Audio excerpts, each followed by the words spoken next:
Hi, my name is Tanisia Smith, and I am reading an excerpt from The Eyes of the Dragon by Stephen King. Chapter 1.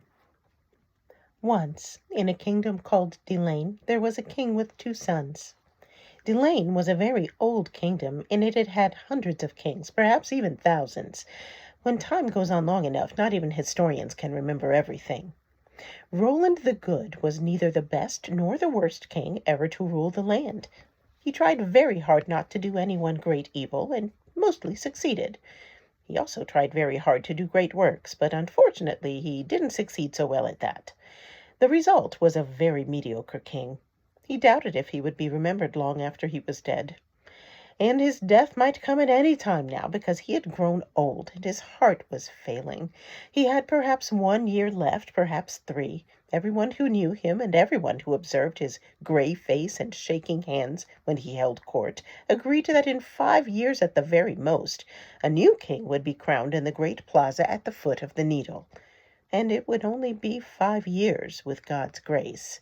So everyone in the kingdom, from the richest baron and the most foppishly dressed courtier to the poorest serf and his ragged wife, thought and talked about the king-in-waiting, Roland's elder son, Peter.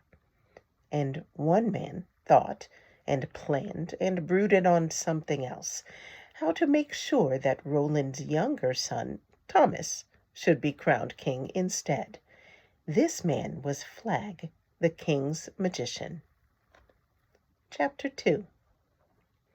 Although Roland the king was old, he admitted 70 years, but was surely older than that, his sons were young.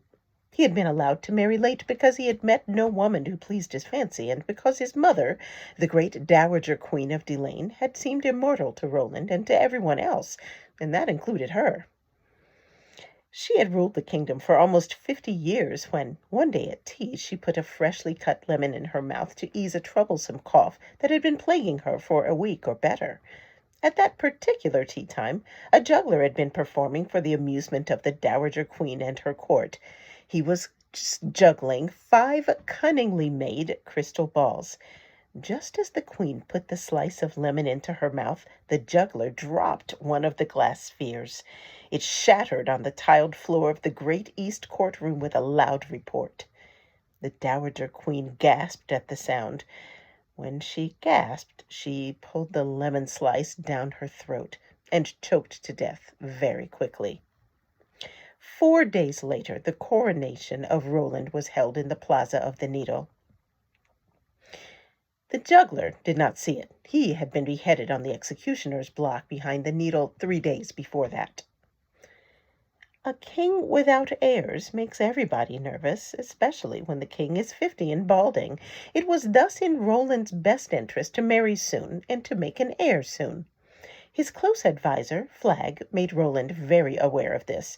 He also pointed out that at 50, the years left to him in which he could hope to create a child in a woman's belly were only a few. Flag advised him to take a wife soon, and never mind waiting for a lady of noble birth who should take his fancy.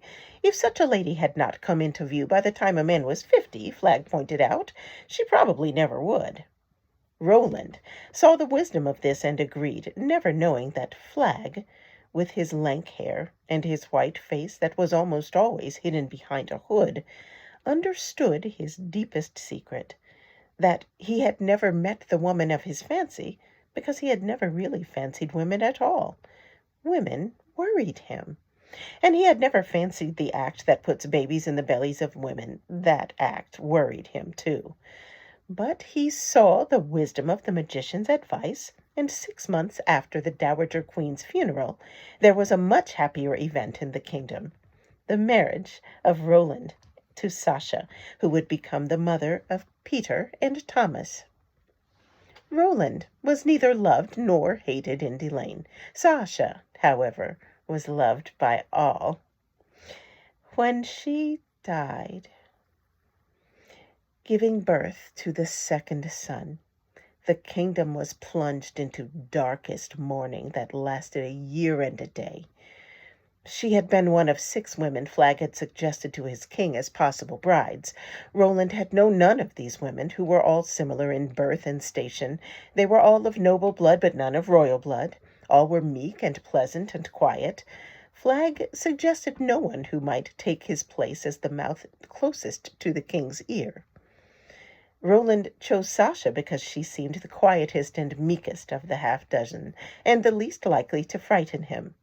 So they were wed. That's where I'm stopping here.